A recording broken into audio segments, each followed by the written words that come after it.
Salam alaikum aïzaï talaba. Aujourd'hui, on va faire le deuxième chapitre du module hygiène et prophylaxie, les maladies parasitaires. Alors, les maladies parasitaires, comme définition, c'est des maladies qui sont causées par les parasites. Alors, le parasite, c'est quoi? C'est un être pluricellulaire qui vit aux dépens d'un animal dont il tire sa nourriture. Ok? On peut déterminer deux types de parasites. On a les ectoparasites et les endoparasites. Les ectoparasites, c'est des parasites qui se développent dans le compartiment externe du corps. Et les endoparasites, c'est des parasites qui se développent dans le compartiment interne du corps. Donc, pour les ectoparasites, je vous ai choisi deux exemples. Alors, les ectoparasites qui sont visibles à l'œil nu et des ectoparasites qui ne sont pas visibles du tout à l'œil nu. On est obligé d'utiliser un microscope pour les observer. Alors, tout d'abord, on va commencer par les ectoparasites visibles à l'œil nu. Je vous ai choisi les tiques et les miases. Les miases, ça veut dire que c'est des parasitoses causées par les mouches. On va voir deux types, l'hypodermose et l'ostrose. Ok? Alors, pour les ectoparasites non visibles, on a la gale. On a plusieurs types de gale, la gale sarcoptique, psoroptique et chorioptique. Tout d'abord, on va commencer par les ectoparasites visibles à l'œil nu. On va commencer par les tiques. Alors, les tiques, comme définition, c'est des acariens hématophages. Je m'entends hématophage, ils sucent le sang, c'est-à-dire des vampires. Donc, ils s'accrochent à la peau de l'animal en implantant son rostre. Son nom latin est appelé Ixodes ricinus. Ok? On va voir sa morphologie. Alors, les tiques passent par plusieurs stades de développement. Le stade larvaire, nymphal et enfin le stade adulte. Alors, comment faire la différence entre le stade larvaire et nymphal? La larve, elle possède 3 pattes, alors que la nymphe possède 4 pattes. Comment faire la différence entre la femelle et le mâle? Le mâle possède une plaque chitinisée qu'on appelle le scotum, plus large et plus importante que la femelle. D'accord?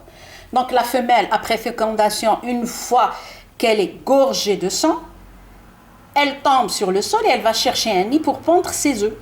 Ok? Très bien.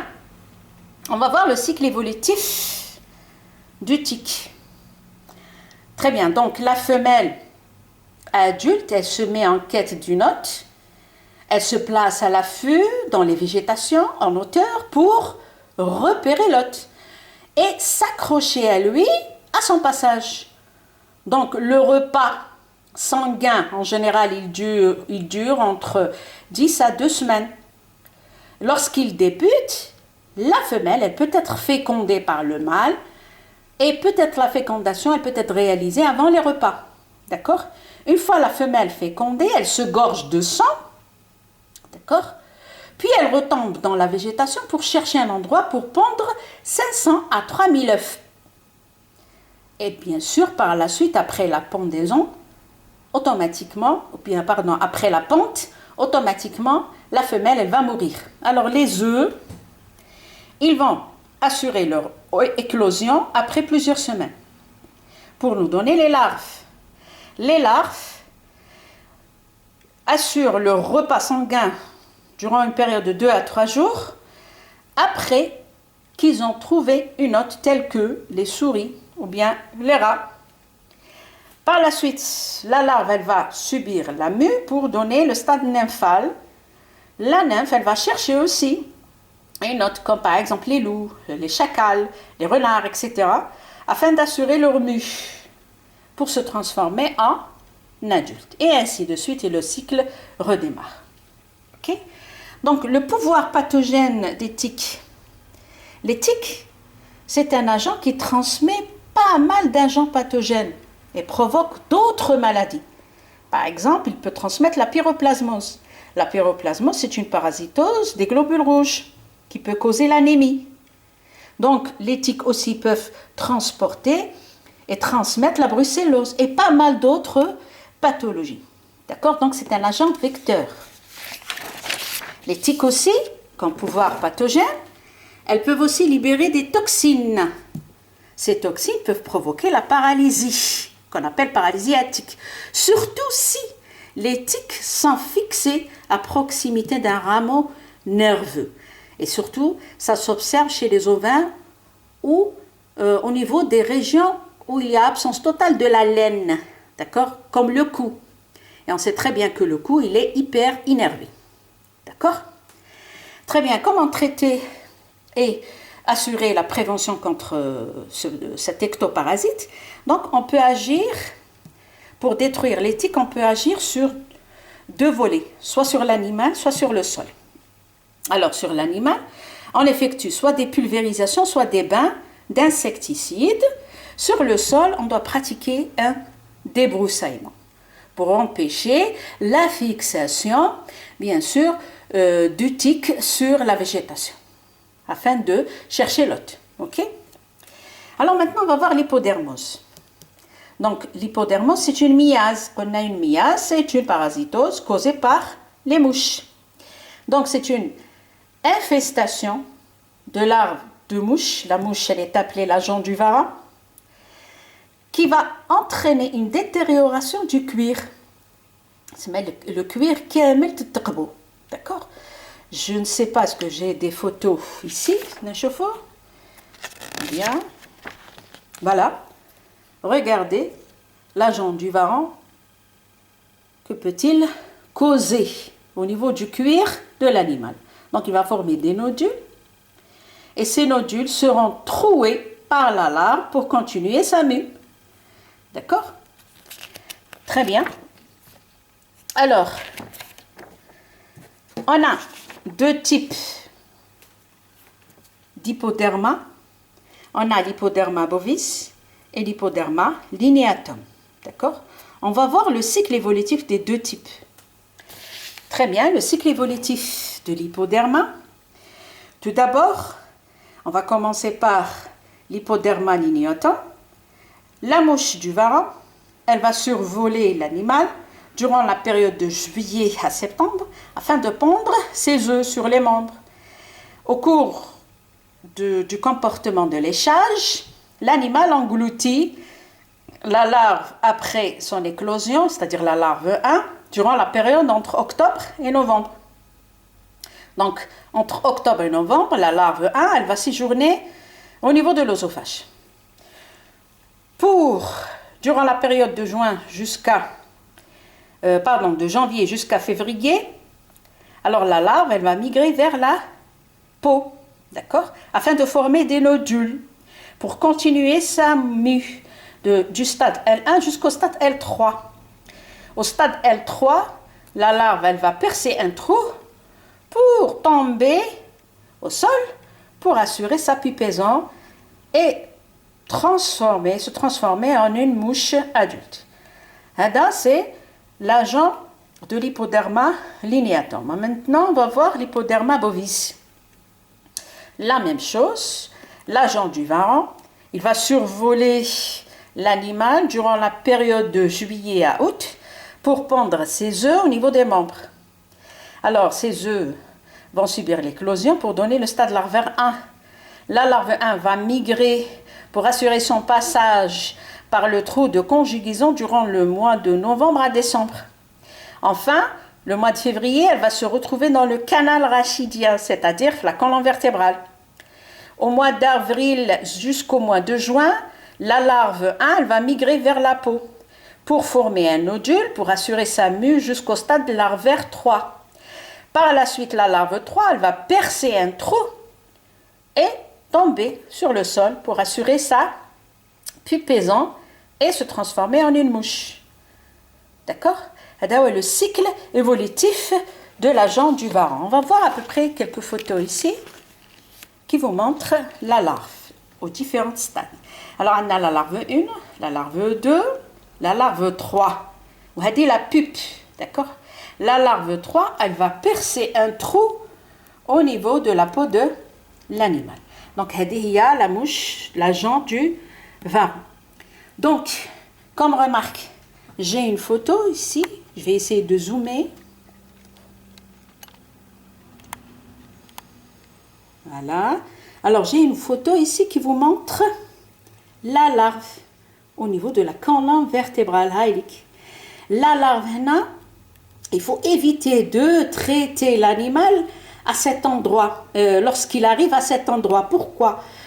Parce que la larve, elle va mourir et elle va provoquer une réaction inflammatoire à ce niveau et déclencher la paralysie de l'animal. Ok? Très bien. Voici la larve 1 lorsqu'elle a migré au niveau du tissu cutané, du cuir, au niveau du dos. D'accord? Très bien. Alors les symptômes. L'hypothermie, elle cause la formation de nodules ou bien des kystes sur le tissu cutané au niveau de la peau du dos de l'animal. Et ces nodules seront percés par un orifice pour libérer la larve 3. D'accord? Alors, comme prophylaxie et traitement, il faut donner l'ivermectine durant l'automne associée à une désinsectisation. Alors, l'ivermectine pour tuer la larve, désinsectisation pour tuer la mouche. Ok? Très bien. Il nous reste comme ectoparasite visible à l'œil nu, le strose. D'accord? Alors, le strose, comme définition, c'est une ectoparasite, c'est une miase cavitaire. Le miase, ça veut dire que c'est une ectoparasitose causée par une mouche. D'accord? Alors, cette miase, où la mouche, elle va libérer des larves de type Oestrus ovis au niveau des cavités nasales du mouton. D'accord? En général, cette larve, elle va assurer sa mue au niveau de la cavité nasale du mouton. Ok? Très bien, on va voir le cycle évolutif. Alors, j'ai un schéma ici qui vous montre le cycle évolutif de l'ostrose. Donc, le cycle évolutif de l'ostrose, aux heures chaudes de la journée, les femelles d'œstre, elles pondent et projettent leurs larves sur la cavité nasale. D'accord? Donc, la mouche, elle va pondre ses œufs au niveau de la cavité nasale. Très bien. Donc, l'évolution, elle va passer par deux phases. La phase endogène et la phase exogène. La phase endogène, c'est à l'intérieur. Il va y avoir des métamorphoses à l'intérieur de la cavité nasale de l'animal. Et externe, c'est au niveau du sol. Ok? Alors, la phase endogène, où les larves du stade L1, de couleur blanchâtre et de taille 1 mm environ, pénètrent dans les fosses nasales. D'accord? Progressent grâce à leurs crochets buccaux pour atteindre l'ethmoïde pour se transformer en larve 2. D'accord? Très bien. La larve 2, elle atteint à peu près 10 mm de taille. Les larves gagnent ensuite le sinus frontal, ok? Pour assurer sa mue au stade larvaire 3. Très bien. La phase exogène maintenant, la larve 3, elle va quitter le sinus frontal pour tomber, bien sûr, sur le sol, dans le milieu extérieur, et s'enfoncer dans le sol et se transformer en pupe en 3-5 jours. Après 4 semaines en moyenne, la mouche adulte sort de l'enveloppe nymphale. Et le cycle recommence. Ok? Très bien. En général, كي ندبحوا الكبش تاع العيد ما كاش واحد ما تلاقاش مع الدوده اللي نصيبوها في الراس كي نقصوا البوزلوف. Donc هذيك هي la larve de la cénurose. Ok? Alors comme symptômes, donc les premiers symptômes que présente l'ovin lorsqu'il est infesté par la larve au stade 1, عندنا éternuement marqué et prurite nasale. C'est-à-dire que l'ovin يعطس بزاف plus il faut ياكلو بزاف. Le stade L2 jusqu'au stade L3, elle donne une rhinite purulente, c'est-à-dire une inflammation des cavités nasales avec surinfection bactérienne. يعني هذيك la région nasale تتقيح. OK? Et enfin, atteinte possible du cerveau, donnant le signe clinique du faux tournis, c'est-à-dire que l'animal يقعد يدور بلا معنى ولا يخبط راسو. OK? Traitement et prophylaxie. Donc, il faut viser la larve 1, car le traitement tardif s'accompagne souvent d'une complication bactérienne. Donc, en général, on doit traiter en automne par du nitroxinil ou le glossantel ou la l'ivermectine. La deuxième étape de prévention, éviter de faire pâturer les animaux pendant les saisons chaudes pour éviter leur contact avec les mouches.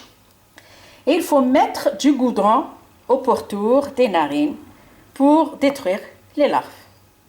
Voilà en ce qui concerne les ectoparasites visibles à l'œil nu.